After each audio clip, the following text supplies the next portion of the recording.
Y este viernes en la ONU, el presidente de Ecuador, Rafael Correa, recibió la presidencia de los países del grupo de los 77. Ya son 134 países emergentes, entre los que se encuentra China, que buscan mayor cooperación política y económica. El mandatario ecuatoriano anticipó que uno de sus principales objetivos es luchar contra los paraísos fiscales. También hizo énfasis en la lucha contra la pobreza y el acceso a la ciencia y la tecnología. Mientras no se logre una justa distribución de la riqueza, no se resolverán los problemas sociales y mundiales. La solución para detener la migración no son muros ni fronteras, es solidaridad, es humanidad y crear condiciones de bienestar y paz para todos los habitantes del planeta. La pobreza no es fruto de escasez de recursos o factores naturales, sino consecuencia de sistemas injustos y excluyentes. A partir del auge del capitalismo liberal y del Estado mínimo, el mundo derivó en niveles sin precedentes de desigualdades. Y antes de su intervención en las Naciones Unidas, el presidente Correa me concedió una extensa entrevista que presentaremos en 2 partes la próxima semana. Pero aquí les tengo un adelanto de algunos de los temas de los que conversamos. Comencé preguntándole sobre el balance de su gestión de una década de gobierno. El balance es muy positivo, sin duda hay un cambio radical en Ecuador.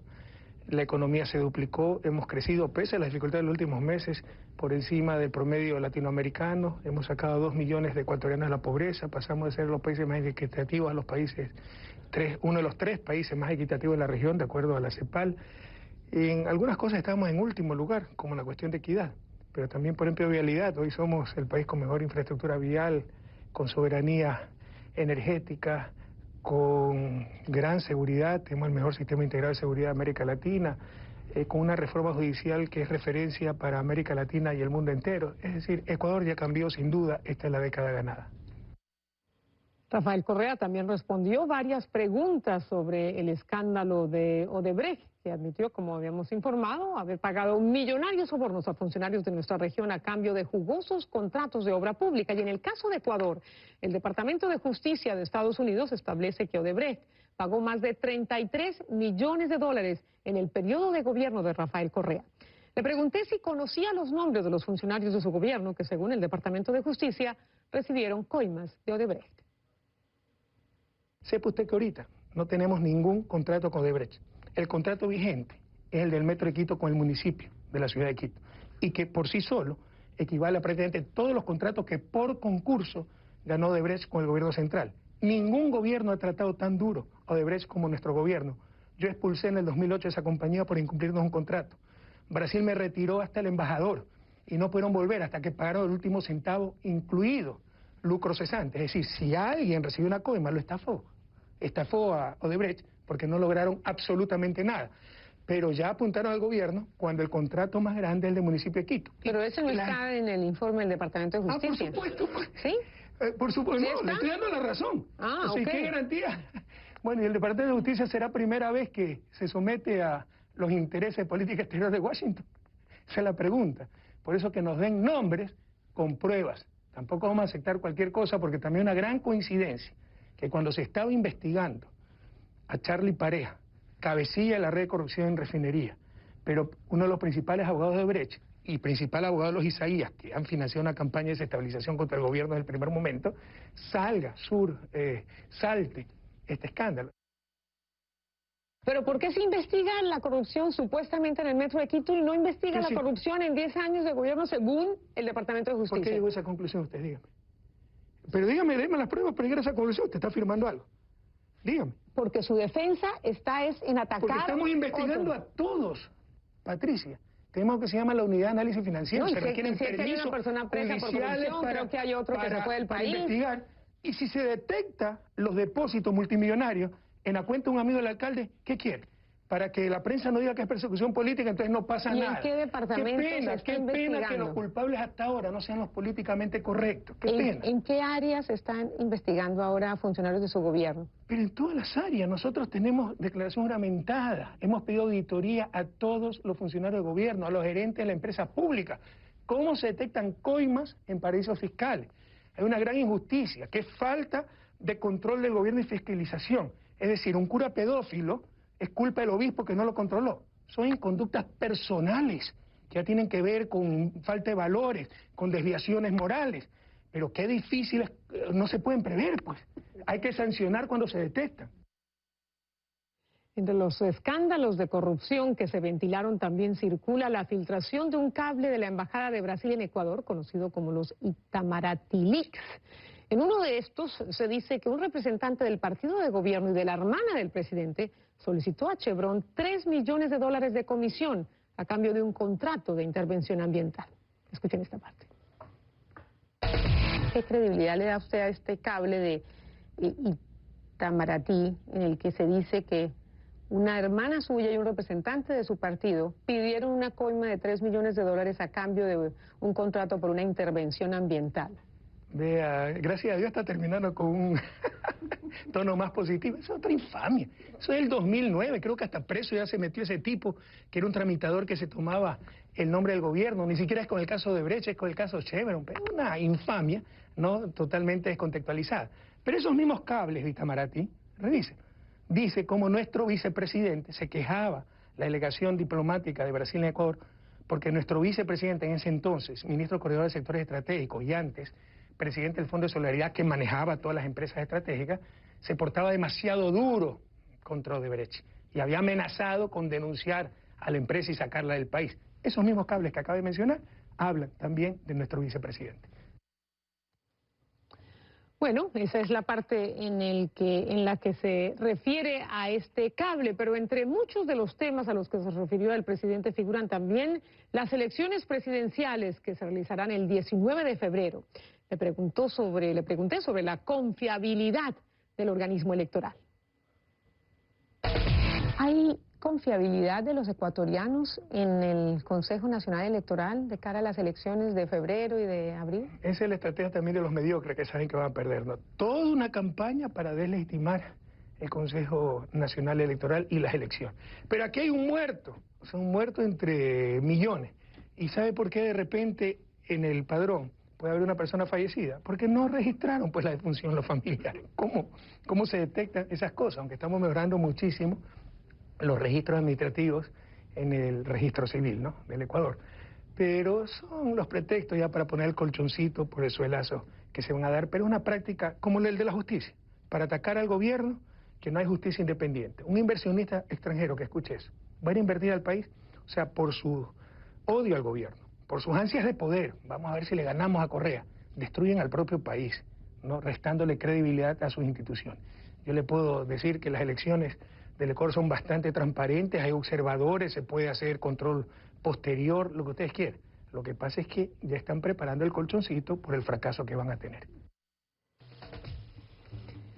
Y les reitero, les presentaremos la primera parte de esta entrevista el próximo lunes aquí en Panorama Mundial, y una parte en la que entre otros temas abordamos el tema económico y el tema del endeudamiento que enfrenta Ecuador. Y la segunda parte de esta entrevista la vamos a transmitir al próximo día, el martes. Después tendremos la entrevista completa en un programa especial de Patricia Yaniot Presenta.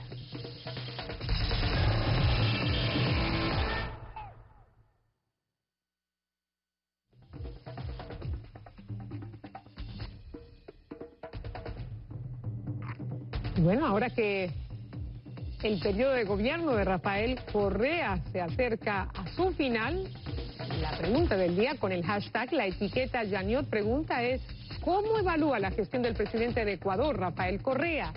Me pueden enviar sus opiniones y comentarios a mi dirección, a mi cuenta en Twitter, @Patricia Yaniot. También nos pueden escribir, les recuerdo, en nuestra cuenta en Facebook. Les recuerdo también darle clic a me gusta.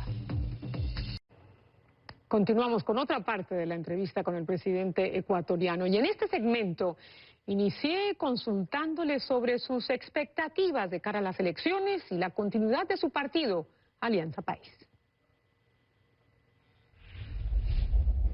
Obviamente que se continúe con la misma visión, corrigiendo los errores, cambiando el estilo, probablemente conviene al país alguien más conciliador, yo soy confrontador, me gusta decir las cosas frontalmente, llamar al pan pan y al vino vino. Y tal vez no siempre es el mejor estilo para un país, pero en lo de fondo, ¿no? Buscar la justicia social, un país soberano, con dignidad a nivel internacional, pues obviamente ese camino hay que seguirlo recorriendo. ¿Tiene usted alguna diferencia con su candidato presidencial, Lenín Moreno? No, somos muy buenos amigos, para mí una referencia de vida, usted sabe, él tuvo una tragedia, él era un gran deportista, una persona más alta que yo, debe ser 1,85. Y en el año 2000, 2001 lo asaltaron, metieron un balazo en la espina dorsal y lo condenaron a una silla de ruedas. Y en lugar de amargarse, retraerse, es motivador, es una persona que transmite alegría, buen humor, optimismo. Y en humano, pues, Lenín es una persona increíble. Por supuesto, en lo político siempre vamos a tener diferencias en manera de ser, etcétera, pero a nivel personal yo le tengo un gran cariño y para mí no solo que es un amigo, sino una referencia de vida, ¿no? ¿Y usted cree que de ganar en la presidencia él se distanciaría un poco, se desmarcaría de usted? ¿O usted podría estar también apoyándolo tras bambalinas? No, el que me voy a distanciar soy yo. Ahora después me cuenta. Como le decía, solo espero el amanecer del 25 de mayo para poder dormir. Y también pensamos con mi familia. Usted sabe, yo tengo una familia binacional, mi esposa es de Bélgica, llevamos 25 años en Ecuador, con un pequeño intervalo en Estados Unidos. Mis 2 hijas estudian en Francia, mis suegros ya son mayores. Pensamos ir a vivir un tiempo, un buen tiempo en Bélgica. También para retirarme de la vida política, porque mi presencia va a ser demasiado perturbadora, incluso si ganamos para nuestro propio gobierno. Entonces prefiero alejarme. ¿Por qué va a ser perturbadora? Si porque el liderazgo ha sido bastante fuerte todos estos años, ¿no? La gente va a estar siempre buscándome, los medios de comunicación, etcétera. Y eso puede generar cierta sombra, cierto ruido al gobierno. Entonces es mejor retirarme. Lenín Moreno en una entrevista reciente dijo que quería que Ecuador tuviese su propia moneda, un poco en línea con lo que usted ha dicho, oponiéndose a la dolarización. ¿Ve al Ecuador dejando atrás ese capítulo de la dolarización en el próximo gobierno? Muchos dicen que este intento de su gobierno por implementar esa moneda electrónica es un primer paso para salir de la dolarización. Insisto, no sé con quién se esté juntando, porque esa fue una infamia de la oposición y los medios de comunicación, descontextualizaron declaraciones de Lenín que dijo, vamos a mantener, pero eso le estoy contestando, vamos a mantener la dolarización, y ojalá algún día, cuando aumente productividad, etcétera, podamos tener una moneda propia, eso dijo. Entonces ya, Lenín quiere salir de la dolarización y sacaron del armario el cuco de la dolarización, que lo han sacado en la elección del 2006, porque yo siempre he sido crítico de la dolarización. Si la dolarización fuera buena idea, ¿por qué Colombia no dolarizó? Y mire cómo nos destrozó la depreciación del peso. No pude responder porque no tenía moneda nacional. Lo sacaron en el 2009, lo sacaron en el 2013, lo sacaron en el 2017 y nuevamente fracasarán, como lo hicieron en las 3 veces anteriores. Eso demuestra falta de argumentos, pero yo le repito, técnicamente la dolarización fue un error histórico, nos ha costado sangre, sudor y lágrimas en esta situación tan difícil que hemos enfrentado, porque ha sido producto de choques externos, desplome el precio del petróleo, desastres naturales. Y lo que ha hecho la moneda nacional, la que utilizamos, el dólar, es apreciarse. Exactamente lo contrario de lo que recomendaba la técnica. Entonces fue un error histórico. Pero en economía hay cosas muy fáciles de hacer y prácticamente imposibles de hacer. Y obviamente el corto o mediano plazo sería un suicidio político, social, económico, intentar una salida de la dolarización, que no lo hemos intentado en estos 10 años, como usted tal vez manifestó. Por el contrario, si no hubiéramos aplicado las políticas que hicimos, hubiera colapsado la dolarización. Lo que hemos hecho es proteger el sistema dolarizador. Ahora, cuéntenme este interés de implementar este mecanismo del dinero electrónico, porque tengo entendido que es casi como una imposición a los bancos privados, y ¿por qué no dejar que los ecuatorianos decidan si quieren manejar su dinero en cash o en forma electrónica? ¿Cuál es el ¿Usted sabe hasta a qué se opuso la no es oposición, contrarrevolución que tenemos, con el auspicio de ciertos medios de comunicación? Hasta las cocinas de inducción, que es un programa de ahorro energético, de eficiencia energética, que ha servido de ejemplo al mundo. El BID está encantado, lo lleva a todas partes del planeta como referencia de ahorro de energía, de eficiencia energética, de apoyo a la naturaleza. El BID nos ha dado crédito. Hasta eso se opusieron, que no, que es para sacar el subsidio del gas, así que nadie quiera cocinas de inducción, que son cocinas eléctricas, altamente eficiente. Entonces hemos puesto a todo el tiempo. Sacamos el dinero electrónico en toda economía, ¿ya? Es bueno que aumente la velocidad del dinero, eso mejora eficiencia. Con dinero electrónico usted paga un celular al otro. Eso lo tiene Corea, lo tienen muchos países. Dijeron que era para salir de la dolarización. Y luego que es una campaña tremenda. Cuando empieza el dinero electrónico se rasga la vestidura y dice, genera incertidumbre. No, ellos generaron la incertidumbre. Pero no podrán impedir la llegada del futuro. Ya tenemos centenas de miles de cuentas de dinero electrónico. Y lo que ha hecho la Superintendencia de Poder de Mercado, yo superintendente no lo veo hace meses, ¿no? Que es un ente autónomo de control para evitar poder de mercado, para evitar que se restrinja derechos a los consumidores en todos los ámbitos, desde la venta de Coca-Cola, pasando por, qué sé yo, telefónicas, continuando con bancos. Es decir, ustedes tienen que tener ese servicio. Los bancos están apelando, hay un lío, pero eso no tiene nada que ver con el gobierno.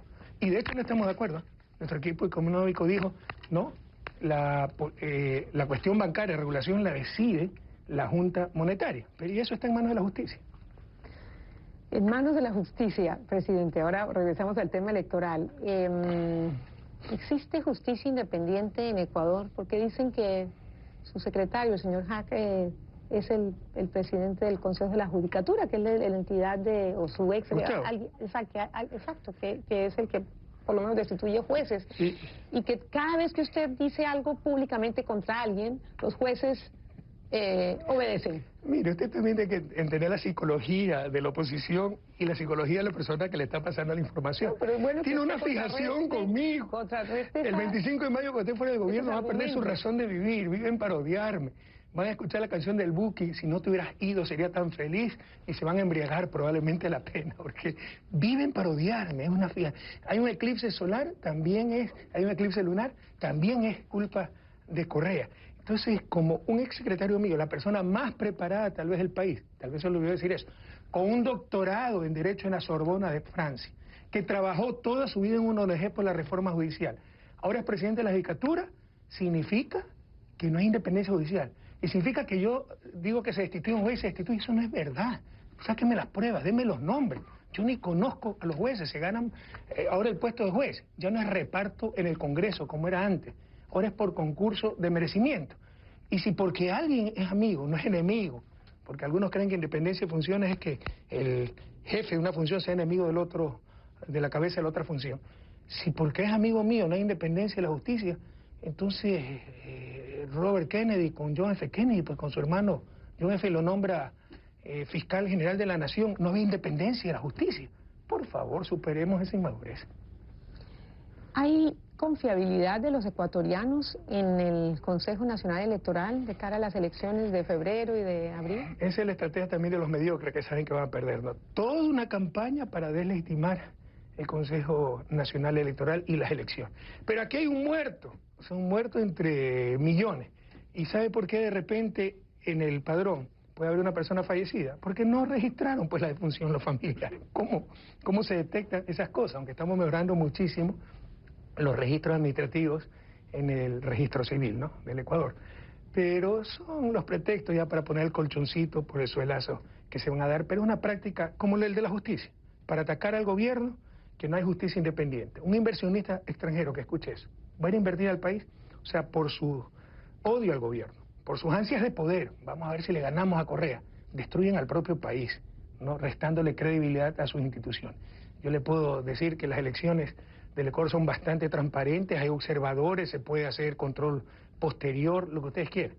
Lo que pasa es que ya están preparando el colchoncito por el fracaso que van a tener. Porque según algunas instituciones internacionales, las instituciones del Estado ecuatoriano dicen que están totalmente controladas por el gobierno, están totalmente... ¿Y qué más van a decir si le hemos ganado 10 elecciones consecutivas? Tienen que decir algo pues, para justificar su fracaso y su mediocridad. Pero por primera vez en la historia, los jueces son elegidos por concurso abierto, de merecimiento. Yo no sé si conozco algún juez, al menos de los ordinarios de la Corte Suprema, creo que son 30 y pico, 32, creo que conozco al presidente, ¿ya? Pero todos son puestos por mí, es por concurso de merecimiento. Tienen que delegitimar, insisto, delegitimar a las instituciones para justificar sus fracasos. Entonces, como tenemos un importante liderazgo, un gran apoyo del pueblo ecuatoriano, que nos ha permitido vencer en 10 elecciones seguidas, las dos últimas presidenciales en una sola vuelta, algo que no existía en la historia ecuatoriana. Nos ha permitido tener una mayoría absoluta, incluso de más de 2/3, ¿no?, en la Asamblea Nacional. Algo tienen que decir, pues, para justificar, insisto, su fracaso. Volviendo a las elecciones, presidente, ¿qué opina de las campañas electorales? ¿Qué opina de esta campaña política, de las propuestas, en fin? ¿Cómo ve el ambiente en su país? Terriblemente mediocre. Y como bien lo dijo Lenín Moreno, el candidato que sabe que no va a ganar ofrece cualquier cosa, pues. Ahí tenemos gente que, o sea, por ejemplo, para guiñarle el ojo, para ser simpático a los medios de comunicación, que no le gusta ser regulado, y todo poder requiere regulación social, y eso se llama ley, que vamos a derogar la ley de comunicación. La ley de comunicación no se puede derogar. Habría que hacer una asamblea constituyente. Fue orden constitucional aprobada por el pueblo ecuatoriano en las urnas por consulta popular. Es retroceso en derecho, lo cual prohíbe la Constitución. Pero ofrecen cualquier cosa para ver si les hacen caso a los medios de comunicación, devolver los fondos a todos estos grupos, fondos de pensiones a los maestros, a los funcionarios, a todos estos que lucraban con plata del Estado, tenían privilegios que no tenía el resto de la población. Entonces ofrecen cualquier cosa para ver si alguien les hace caso. Entonces, lamentablemente, pues la campaña es de un nivel muy bajo en cuanto a propuestas. Me han dicho que la participación en medios de comunicación no ha sido muy equitativa, que el candidato de gobierno tiene, o sea, el gobierno tiene el espacio abierto para sus mensajes, que obviamente se pueden interpretar de campaña, mientras que la oposición pues tiene apenas unos espacios muy pequeños, que la cancha no está nivelada para todos. Pati, pregúntale al pueblo ecuatoriano, hasta esas memes, ¿no? Pero usted mismo me dijo antes de comenzar la entrevista que ha habido muchas restricciones, sí, y que a lo mejor se le fue la mano. Ya le voy a explicar eso, pero eso en cuanto a propaganda, ya le voy a explicar. Pero, por ejemplo, en cuanto a entrevistas, es tan descarado el apoyo de Coavisa, por ejemplo, al banquero Lazo, que ellos tienen dos presentadores, Alfredo Pinargote, ¿no?, y Steffi Espín. Y él le sacan la propaganda, Alfredo Pinargote, Steffi Espín y Guillermo Lazo en su programa semanal. Porque toda la semana lo entrevistan y media hora y le dejan hablar cualquier cosa. Hay un descarado sesgo de ciertas empresas privadas de comunicación a determinados candidatos. Yo lo que le decía es que en Ecuador es muy controlado el gasto electoral en cuanto a propaganda en medios de comunicación y que tal vez ahí se nos pasó la mano porque el presupuesto es muy pequeño, ¿no? Y tal vez se necesita mayor presupuesto para comunicar mejor. Entonces eso es muy controlado, el presupuesto es bajo, en consecuencia la propaganda, no las entrevistas, no los programas de opinión. Ellos pueden invitar todos los días al mismo candidato, si son sesgados, y algunos lo son, y descaradamente, pero la propaganda pagada, eso tiene un presupuesto bastante pequeño y bastante controlado. ¿Y debería ser también más plural? O sea, más, No, porque todos los candidatos, por el contrario, o sea, cualquier desubicado reúne las firmas y se declara candidato presidencial y hay que darle plata al pueblo ecuatoriano igualito que al otro que tiene 60% de la intención de voto, así el otro no tenga ni 6 votos. Entonces, por el contrario, ahí hay cierta ineficiente asignación de recursos. ¿Debería haber debate rumbo a esta elección presidencial? En la segunda vuelta, por supuesto. En la primera vuelta que debatan, pues entre los que están peleando el segundo lugar. Pero usted sabe, para el candidato que encabeza todas las encuestas, exponerse a los mediocres. No, entonces, esperemos si hay una segunda vuelta y que haya el debate presidencial. Presidente... ¿Con quién debate? Bueno, pues obviamente con los contrincantes. Hay 8 candidatos, 7 u 8 candidatos, ni recuerdo el número de candidatos, pero con cada uno. O sea, con el que tiene 0.1 intención de voto. Primero, mira aquí cómo organizan las elecciones. En verdad hay más candidatos que el republicano y demócrata, pero un sistema tan excluyente que a los otros ni se los conoce. Y debaten entre los dos con mayor posibilidad de victoria, ¿no? Entonces esperemos si hay una segunda vuelta y habrá el debate presidencial, pero sería una locura nuestro candidato con 50, 55% de intención de voto que se ponga a discutir con el desubicado que nadie lo conoce con el 0.1%. No tiene sentido eso. O por lo menos con los tres con mayor y ahí también, pues, según encuestas. Pero entre los tres primeros, pues que se ponga, entre los tres, en primer lugar que se ponga a decir quién va a llegar en segundo lugar para que debate. Usted sabe que es una trampa electoral. Entonces, politiquería. Si hay una segunda vuelta, que debatan los dos finalistas. En la primera vuelta, que el candidato con mayor intención de voto ponga a discutir con cada uno, es una locura. Más aún si es el candidato para la continuidad de la revolución. Y mañana tendremos esa otra parte de la entrevista más candente al presidente Rafael Correa. En esta parte, en la segunda parte, el presidente nos habla de la corrupción y del caso Odebrecht. No se la pierda, así que los esperamos aquí en Panorama Mundial. Y como les habíamos anticipado, hoy les presentamos la segunda y última parte de la entrevista que nos concedió en Nueva York el presidente de Ecuador, Rafael Correa. En esta oportunidad le planteé dos temas candentes durante su gobierno: su relación con los medios de comunicación y la corrupción que, según Estados Unidos, existió en el caso Odebrecht. Usted me hablaba ahora de la ley de comunicaciones y obviamente es algo que nos afecta a todos en el sector periodístico. ¿Pero por qué los afecta? Perdone que haga el rol de entrevistador. Esto crea una autocensura y usted lo sabe, en su país muchos medios se autocensuran por temor a las sanciones. Hay centenares de sanciones contra medios y periodistas. No es cierto, no es correcto lo que usted está diciendo. Entonces, si alguien no incumple la ley, no hay ningún problema. La autocensura, pero nos dicen las investigaciones, las denuncias provienen, ¿sabe son qué? Positivas para la democracia. ¿Y quién niega aquello? No... ¿Y quién dice lo contrario? Precisamente, para que sea positivo para la democracia, va a decir la verdad a los medios. Entonces, el gran abuso de la ley de comunicación es que ahora tiene hasta que rectificar cuando dicen una falsedad. El gran abuso es que hay derecho a la réplica. Antes era discrecional. A mí me ha pasado, cuando no era funcionario público, no era presidente, como joven, dirigente estudiantil. Oiga, corrían esto, te doy más duro, te doy más duro. Pueden llevar a la quiebra cualquier medio, presidente. Tampoco es verdad. ¿Sabe cuál es el total de multas que hay? $700.000. ¿Sabe cuál es el capital acumulado? Tiene una de $700.000. ¿Y sabe cuánta plata tiene el Universo? No, $600.000. ¿Y sabe cuál es el capital acumulado de los medios de comunicación? $500 millones. Lo que no quieren es ninguna clase de regulación, Patricia, no nos engañemos, ¿no? Y hay que proteger los derechos de los ciudadanos. Pero antes había una ley de comunicación, no es que no ha habido, pero en la época de la dictadura, con un consejo con mayoría del gobierno que podía suspender medios de comunicación. Entonces dijeron, no, eso no se puede, debe haber multas como en Estados Unidos. Reformamos la ley, ahora solo hay multas porque hay multas, lo que no quieren es regulación. Y también se incluyó a los medios impresos, que no estaban incluidos en la ley anterior de la dictadura. Entonces esa gente siempre se ha creído por encima del bien y del mal. Pero la gran regulación de la ley de comunicación es que si dicen una mentira comprobada, tienen que rectificar. Por ejemplo, para hacernos daño, tuvimos una inflación... ¿Y no será que el gobierno no le gusta que le investiguen? 1.4%, 5%. ¿No será que al gobierno no le gusta que le ventilen sus denuncias y sus es el argumento que ustedes siempre tienen, Pati, con todo respeto, para justificar sus abusos. Pero no es cierto. Qué bueno tener una prensa libre e independiente que nos ayude a gobernar mejor. Eso es vital para una democracia. Pero una mala prensa, corrupta, deshonesta, falta de profesionalismo, abusiva, es mortal para esa misma democracia. Y no se engañen. Revise, CNN, que haga una investigación. ¿De dónde vienen los medios de comunicación? El anterior dueño, ¿no? Son los herederos los que lo tienen, del mayor medio de comunicación impreso del país, era vendedor de armas. Cada vez que perdía un concurso en la venta de armas, decía que había deshonestidad, etcétera, para él llevarse el concurso. Esa ha sido la historia pues, de la prensa en Latinoamérica, no nos engañemos.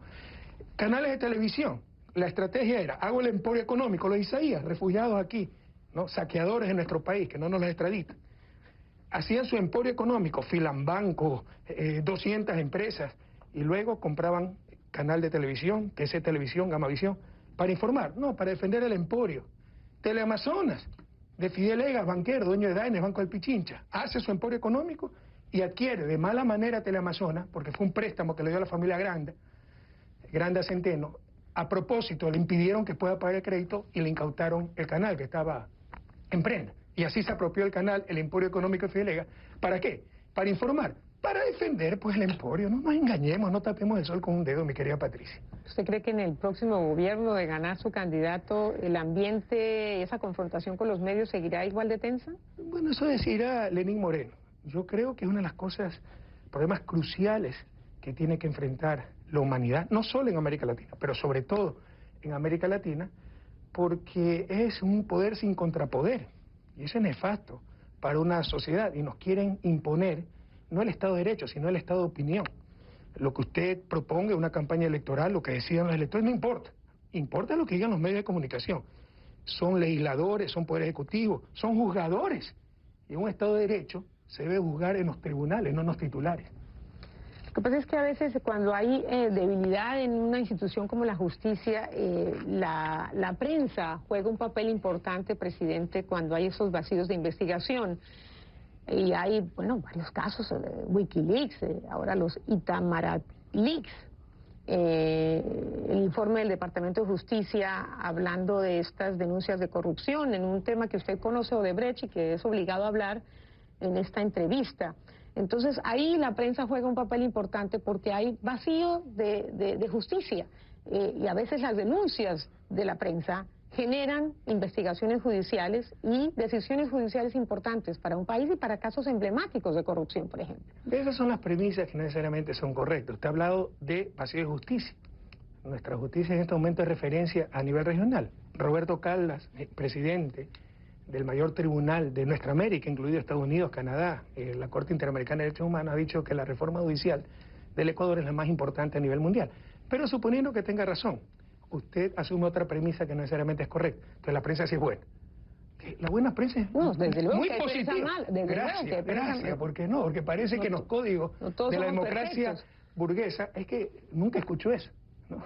En los códigos de la democracia burguesa, criticar a la prensa es criticar a la libertad de expresión. Pero criticar al presidente es criticar a la democracia, eso no tiene absurdo. Es dañino para una democracia. Pero ¿quién la censura? La censura está prohibida a nivel constitucional. Claro, lo que pasa es que las multas y la remetida para los periodistas mediocres, pues para los que saben que están diciendo la verdad. Aquí no se multa, aquí no hay un juicio civil si un periódico dice una mentira, si calumnia a alguien. No es un derecho humano el derecho a reputación, pero ya no quieren ningún control. E insisto, nos hicieron, por presión de los medios, se propuso la nueva ley, ¿no? Al inicio, cuando incluimos a los medios impresos, se pusieron con toda su fuerza, porque decían que la anterior ley permitía cancelar, suspender un canal de televisión y lo que había que poner eran multas pecuniarias, monetarias. Ahora eliminamos la capacidad de suspensión, solo son multas. ¿Y por qué las multas? No quieren ninguna clase de control. Y en una sociedad democrática todo poder debe tener regulación social. Y usted asume que la prensa es buena. Una buena prensa, por supuesto que ayuda a gobernar, por supuesto que ayuda a la transparencia, pero la prensa latinoamericana es mala, de las peores del mundo, y vaya a ver a quién pertenece. Yo estoy segura que si la prensa y no el Departamento de Justicia hubiera salido con investigaciones como las que se conocen, de estas coimas de una constructora que opera en todos nuestros países en la región, pues seguramente hubiese habido una arremetida contra el periodista o el medio que lo denuncia por obvias razones. En ese sentido, presidente, quiero saber si usted conoce los nombres de los funcionarios de su gobierno que, según el Departamento de Justicia, recibieron coimas por alrededor de 33 millones de dólares. Bueno, su pregunta es ofensiva, porque sería cómplice de la corrupción, así que la rechazo radical. No, perdóneme, no le puedo aceptar. Ahora el Departamento no nos han dado los nombres, pero usted ha hablado de prensa. Primero, en la soberbia y vanidad de los periodistas, creen que cuando lanzan una noticia verdadera, entonces son buena prensa. Es como el juez que hace una sentencia de vez en cuando correcta y el resto son chuecas. Sigue siendo deshonesto. Tiene que decir siempre la verdad. Pero qué raro, ¿no? Que eso no se supo por una investigación de un juez ecuatoriano y se sabe por una investigación. ¿Cómo se va a saber que un corrupto, una inconducta personal, ¿ya?, de un individuo que recibe una coima en un paraíso fiscal, cómo lo va a hacer un juez? Por favor, Pati, es la corrupción más difícil de controlar y lo que haríamos hacer es coherente y luchar contra los paraísos fiscales, que es una de las propuestas que trae el grupo de los 77. Y Estados Unidos es los primeros que se opone, porque estados como Delaware es un paraíso fiscal. De hecho, la corrupción de refinería y probablemente Odebrecht, ¿no?, que ha sido dirigida por el principal abogado de los Isaías, Charlie Pareja, exsecretario privado de León Férez Cordero, también de los principales abogados de Odebrecht en el Ecuador, ¿no? Eso ha sido encausado a través de una empresa fantasma en Delaware, paraíso fiscal. ¿Cómo detecta eso? ¿No? A no ser que confiese el corrupto, que es lo que ha pasado con el caso de Brecht. Pero hasta ahora lo que tenemos es que se han dado 33 millones en coima. Y usted me dice el rol de la prensa. Le voy a explicar cuál es el rol de la prensa. Aceptaron sin beneficio de inventario que se han dado 33.5 millones en coima. Estrictamente hablando, es la creación de un corrupto que está negociando su condena y sus multas con el Departamento de Estado de Justicia de Estados Unidos. Pero ya lo asumieron como una verdad indiscutible. O sea, no puede ser que sea falso, no puede ser que lo estafó su representante de Ecuador y él se llevó la plata. No, ya son corruptos los funcionarios públicos. Primera conclusión que requiere mayor sustento por parte de cierta prensa. Segundo, enseguida empezaron a bombardear al gobierno. Sepa usted que ahorita no tenemos ningún contrato con Odebrecht. El contrato vigente es el del Metro de Quito con el municipio de la ciudad de Quito, y que por sí solo equivale a prácticamente todos los contratos que por concurso ganó Odebrecht con el gobierno central. Ningún gobierno ha tratado tan duro a Odebrecht como nuestro gobierno. Yo expulsé en el 2008 esa compañía por incumplirnos un contrato.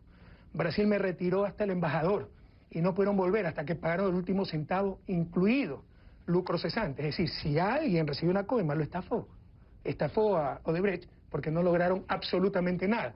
Pero ya apuntaron al gobierno cuando el contrato más grande es el del municipio de Quito. Pero eso no está en el informe del Departamento de Justicia. Ah, por supuesto. ¿Sí? Por supuesto, ¿Sí no, le estoy dando la razón. Ah, o sea, ok. ¿qué garantía? Bueno, y el Departamento de Justicia será primera vez que se somete a los intereses de política exterior de Washington. Esa es la pregunta. Por eso que nos den nombres con pruebas. Tampoco vamos a aceptar cualquier cosa porque también una gran coincidencia que cuando se estaba investigando a Charlie Pareja, cabecilla de la red de corrupción en refinería, pero uno de los principales abogados de Brecht y principal abogado de los Isaías, que han financiado una campaña de desestabilización contra el gobierno en el primer momento, salte este escándalo. Así que hay que ser muy cuidadosos, que no den los nombres con las cuentas, como estamos haciendo nosotros. Empezamos a investigar y resulta que se descubrió que en 2014-2015, cuando se firman los contratos del Metro de Quito, un asesor ad honorem del alcalde de Quito tiene depósitos no explicados por 5 o 6 millones de dólares. Pero entonces ahí no dice nada su prensa libre e independiente. Está en todos los medios, porque lo leí, pero ¿por qué No, a la fuerza. ¿Pero por qué se investiga la corrupción supuestamente en el Metro de Quito y no investiga la corrupción en 10 años de gobierno según el Departamento de Justicia? ¿Por qué llegó a esa conclusión usted? Dígame. Pero dígame, déme las pruebas para llegar a esa conclusión. Usted está afirmando algo.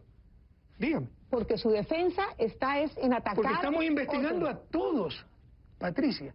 Tenemos lo que se llama la unidad de análisis financiero. Se requieren permisos judiciales para investigar. Y si se detecta los depósitos multimillonarios en la cuenta de un amigo del alcalde, ¿qué quiere?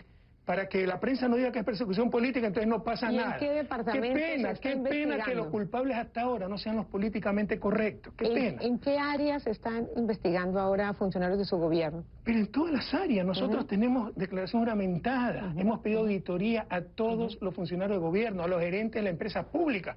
¿Cómo se detectan coimas en paraísos fiscales? Hay una gran injusticia, que es falta de control del gobierno y fiscalización. Es decir, un cura pedófilo es culpa del obispo que no lo controló. Son conductas personales que ya tienen que ver con falta de valores, con desviaciones morales. Pero qué difícil, no se pueden prever, pues. Hay que sancionar cuando se detectan. Lo que pasa es que llama la atención que en el caso del Metro de Quito, ustedes ya saben cuánto tienen en las cuentas y en qué cuentas y en qué años. Mientras que en el caso de 10 años para atrás no hay esos detalles específicos. El alcalde de Quito nos ofreció una entrevista y dijo que es una persecución política, que es una cortina de humo suya, atacarlo a él para esconder los escándalos de corrupción del gobierno. Bueno, entonces que nos diga qué cuentas hay que investigar, por favor, Patricia. Lo que usted dice no tiene sustento. La reacción del alcalde de Quito, que yo considero una persona honrada, creo que ha sido engañado, ¿ya? Es infantil. En vez de decir a su asesor ad honorem, que todo el mundo sabe que es el poder detrás del poder del municipio, explica de dónde vienen esos 5 o 6 millones que ha recibido en los 2 años que me ha estado ayudando, viene aquí a Estados Unidos a decir que es un perseguido político. Entonces yo cuántas veces tenía que irme a quejar porque era un perseguido político. El problema es que hasta ahora los culpables no son los políticamente correctos, eso es todo. Pues se están investigando todas las cuentas. ¿Qué quiere que haga? Eso no lo maneja el gobierno, lo maneja la fiscalía. ¿Qué quiere que haga si la cuenta que salta con depósitos millonarios no es solo este asesor ad honorem del alcalde, sino también otro asesor ad honorem con el cual viajó a Brasil para negociar el contrato del metro y que tiene decenas de millones de dólares en su cuenta? Y el fiscal de Ecuador, que tengo entendido es un primo suyo, ¿ha venido a Estados Unidos ya a pedir cuentas? Hagamos una cosa, Patricia. Si usted demuestra que es familiar mío, yo renuncio a la presidencia, pues usted renuncia en caso de estar equivocada. Yo dije, tengo entendido, porque obviamente no he visto una periodista profesional no puede basarse en rumores. Esa fue otra de las calumnias. El fiscal, dejémoslo el fiscal. No, pero aclaremos, para demostrarle a Latinoamérica, a la patria grande, cómo se maneja cierto periodismo. Primero, con todo cariño, Pati, usted sabe cuánto le estimo, un periodista profesional no puede basarse en rumores. Segundo, esa fue la versión de la oposición. Otro ataque para tratar de desgastar al gobierno. Si fuera mi tío y ganó un concurso, ¿dónde estaría lo malo? John F. Kennedy nombró fiscal a su hermano. Allá, el fiscal no lo nombra el presidente, es concurso. Pero no es verdad. Bueno, no es nada para mí. Es hermano por parte de madre de unos primos de mi papá por parte de padre. O sea, nada que ver. Y yo lo conocí cuando fui ministro en el gobierno de Alfredo Palacio. Pero así son las falsedades y se repiten una y otra vez y ya son verdades incuestionables. ¿Va a venir a Estados Gracias Unidos por darme a la buscar? razón. ¿Ah? ¿Va a venir a Estados Unidos ese fiscal a Sí. pedir información, a ser un poquito más Oye, activo? somos los primeros, denos los nombres, pero con pruebas, porque tampoco vamos a aceptar que digan cualquier nombre 10 días antes de las elecciones, se va a demostrar que es falso, pero ya pasaron las elecciones, ya no somos tan ingenuos, ¿no? Pero no va a venir a Estados Unidos, ¿ustedes esperan? No, el fiscal está, ¿sí? Va a venir, Va a el venir. fiscal Chiribó. Y por favor, le reitero a CNN, el Departamento de Justicia, de los nombres denunciados por Odebrecht con pruebas, las cuentas, etcétera, para poder actuar con todo el peso de la ley. Volvemos con la última parte de esta entrevista al presidente de Ecuador después de la pausa. Enseguida.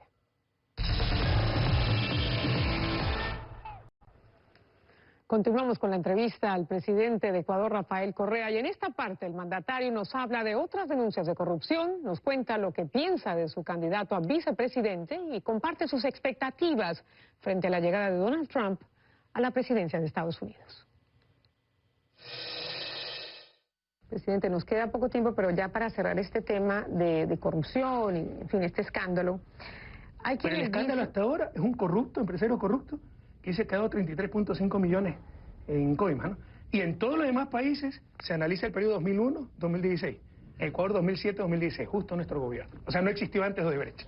Muchos se preguntan si usted confía plenamente en su candidato a vicepresidente, porque fue el brazo que estuvo a cargo de todo el tema de hidrocarburos, de petróleo, donde hubo los mayores escándalos de corrupción en su gobierno, la repotencialización de refinerías que fueron de sobrecostos, otra construcción de otra refinería que se ha gastado, tengo entendido, 1.200 millones de dólares y todavía no ha habido ninguna construcción. En fin, son algunos casos emblemáticos que hablan del despilfarro y de supuestos sobrecostos, y que la cabeza que supervisó todas esas operaciones debería ser un poco más, digamos, vocal al asumir alguna responsabilidad. Pati, yo sé que usted tiene muchos temas que tratar y muchas entrevistas, pero sí debe ser más precisa en las cosas. No se ha detectado sobrecosto. Ya todos los informes nos dicen que la rehabilitación de la refinería Esmeralda, además de urgente, eso podía estallar, teníamos hasta fracturado el reactor central, ya ha sido técnicamente impecable en su país. La refinería de Cartagena todavía no lo pueden arrancar después de 2 años, han gastado 7.000 millones. Nuestra refinería arrancó de primera, técnicamente impecable. Los costos, hemos pedido informes, son razonables. El problema es incluso hasta por costumbre, en la tradición de corrupción en América Latina, lastimosamente, es pasarle una comisión, una platita al funcionario que me da haciendo el trabajo, ¿no? Entonces eso hay que desterrarlo. ¿Cómo se descubre eso? Si es una coima en un paraíso fiscal, en una cuenta secreta. Por favor, o sea, no nos pidan más de lo que podemos dar a los hombres políticos. Es uno de los mayores vicios de América Latina. O sea, el problema es la política. ¿Acaso no hay un corruptor del lado privado? ¿Acaso el jefe de la mafia no ha sido un tipo privado, un abogado, Charlie Pareja? ¿Acaso esto no lo permiten los paraísos fiscales protegidos por diferentes países como Estados Unidos? Entonces, por favor, o sea, no hagamos politiquería con un tema tan sensible como es la lucha contra la corrupción. Nosotros hemos jugado la vida por evitar la corrupción. Pero ¿cómo previene esas inconductas personales y cómo las descubre, a no ser que confiese un mafioso o salgan los Panama Papers? Con respecto a Jorge Glass, yo pongo mis manos al fuego por Jorge, la persona más honesta que conozco. Él viene del periodismo, él hacía periodismo denunciando casos de corrupción, pero por politiquería, ya todo le quieren achacar a él. La otra vez salió en Chismografía, se llama la columna La Llorona, del periódico Estrella, La Estrella de Panamá, una nota diciendo que el secretario jurídico de la presidencia había ido a Panamá a tratar de ocultar un reporte contra Jorge Glass. No se imagina la difusión que le dieron a esa tontería los medios de comunicación. Ese periódico está investigado por lavado de activos, pero es la muestra de la falta de seriedad. Una cosa es responsabilidad política, todos tenemos responsabilidad política, claro, debimos, ¿ya? O sea, si un funcionario nuestro cometió un acto doloso, es responsabilidad nuestra. Otra cosa es la culpabilidad, y lo quieren culpar. En el gobierno no hemos dividido los sectores. Yo tengo sector seguridad, desarrollo social. Jorge tiene sectores estratégicos donde se mueven miles de millones de dólares. Es decir, mañana hay un muerto, yo soy el culpable del muerto. No, soy responsable por la seguridad. Debemos diferenciar las cosas para elevar el nivel del debate político y la calidad de nuestra democracia. Quisiera terminar esta entrevista con un tono más positivo. Ya se nos acaba el tiempo, presidente, pero quiero preguntarle qué credibilidad le da a usted a este cable de Itamaraty, en el que se dice que Una hermana suya y un representante de su partido pidieron una coima de $3 millones a cambio de un contrato por una intervención ambiental. Vea, gracias a Dios está terminando con un tono más positivo. Es otra infamia. Eso es del 2009, creo que hasta preso ya se metió ese tipo, que era un tramitador que se tomaba el nombre del gobierno. Ni siquiera es con el caso de Brecht, es con el caso Chevron. Es una infamia, ¿no? Totalmente descontextualizada. Pero esos mismos cables, Itamaraty, revisen. Dice cómo nuestro vicepresidente se quejaba, la delegación diplomática de Brasil en Ecuador, porque nuestro vicepresidente en ese entonces, ministro coordinador de sectores estratégicos y antes presidente del Fondo de Solidaridad que manejaba todas las empresas estratégicas, se portaba demasiado duro contra Odebrecht y había amenazado con denunciar a la empresa y sacarla del país. Esos mismos cables que acabo de mencionar hablan también de nuestro vicepresidente. A esa parte sí le da credibilidad, ¿y a la otra? Es que el otro día se demostró que es falso. O sea, es un farsante que creo que hasta ya se lo metió preso. Y hemos tenido esos casos 10, 20. Gente que se toma el nombre. ¿Han conversado? Vengo de parte de, por supuesto, pues vengo de parte del presidente Correa, deme una coima. Y el tonto que da ya pues es culpa de él. Porque nosotros, públicamente, yo le puedo mostrar grabaciones, encuentros de empresarios. Nadie me da una coima. Por el contrario, el que me denuncia que alguien le pide una coima, le garantizo todo el apoyo para que obtenga más contratos. Hemos luchado con todas nuestras fuerzas contra la corrupción. Pero también ya se trata de cambiar la naturaleza humana. Son conductas personales que pueden suceder en Estados Unidos, en Ecuador, en Colombia, sucede en China con pena de muerte. Y lo importante es sancionarlas cuando se detecten. Y por último, presidente, ¿cuáles son sus expectativas frente, bueno, a ese nuevo periodo que se abre para Ecuador con las nuevas elecciones y también con el nuevo gobierno del presidente Donald Trump aquí en Estados Unidos? ¿En Ecuador o en Estados Unidos me está preguntando? La relación bilateral y también solo en Ecuador. Mire, yo soy un optimista enfermizo por naturaleza, y espero que esta enfermedad sea contagiosa. Estoy utilizando las palabras de una querida amiga, Rebeca Grisman, que es una mujer que le transmite mucho optimismo. Y eso es bueno. Yo también soy optimista, insisto, y espero que este optimismo enfermizo sea contagioso. Entonces, creo que no hay retroceso. Podrá haber retrocesos temporales, pero el cambio de rumbo, al menos en Ecuador, no podrá darse. La gente no permitirá que el pasado vuelva. Seguiremos avanzando para alcanzar el buen vivir y, Dios mediante, pues ganaremos la elección y se continuará con la revolución ciudadana. Con respecto a lo que pasaba en Estados Unidos, somos muy respetuosos de las decisiones soberanas de cada pueblo y rechazamos la injerencia en asuntos internos, peor aún en asuntos de elecciones, pero obviamente pues no compartimos absolutamente o casi nada con el presidente electo Donald Trump, pero es la decisión del pueblo norteamericano y la respetamos como el que más. Muchísimas gracias por su tiempo. La extensa entrevista que nos concedió Rafael Correa en Nueva York el viernes pasado. Volviendo al caso de su hermana, de Perina Correa, la hermana del presidente, niega haber pedido una comisión de $3 millones. Además, ella dice que no conoce a Carlos García, quien en el cable mencionado aparece como protagonista de un video donde pide comisiones diciendo que es representante de Alianza País, el partido oficial, y también de la hermana del presidente. El cable de la diplomacia de Brasil, donde se menciona a Perina Correa y a Carlos García, tiene que ver con un caso de 2009.